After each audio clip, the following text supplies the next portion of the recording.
మొన్ననే భర్తను కోల్పోయినటువంటి ఆమె తన భర్తను గుర్తు చేసుకుంటూ బాధతో కన్నీళ్లు తెచ్చుకుంటే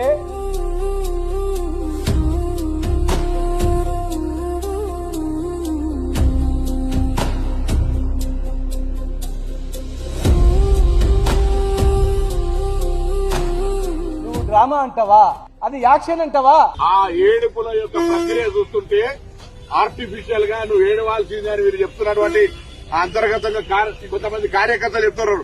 కన్నీళ్లు పెట్టుకొని ఒకరు ఓదారుతుంటే ఒక ఈ డ్రామా అంతా కూడా సినిమాలో చూసినట్టు అనిపిస్తా ఉంది. ఒక ఆడ కూతురు కన్యలను కూడా వాళ్ళు వదిలిపెట్టేటట్టు లేరు. అసలు నువ్వు మంత్రి ఎట్లయినావు? ఆ కమ్మ సామాజిక వర్గం వాళ్ళు ఓట్లేస్తేనే మంత్రి. నేను కాలికి దెబ్బ తగిలిన ఒక కూతురు కుంటుకుంటూ మా నాన్న ఆశయాలని మధ్యలో ఆగిపోయొద్దు, మా అమ్మ ఆశయాలను నెరవేరుస్తుందని చెప్పి ఒక బిడ్డ తిరుగుతుంది. కుడి పక్క కొడుకు, ఒక పక్క బిడ్డ తల్లిని ఓదార్స్తుంటే ఆ ఓదార్చే ఏడుపుని నువ్వు యాక్షన్ అంటే ఆమె చనిపోయినప్పుడు ఎంత బాధపడ్డదో ఇవాళ నువ్వు అంటే ఆమెకు అంతకన్నా బాధతో కుమిలిపోతా ఉంది.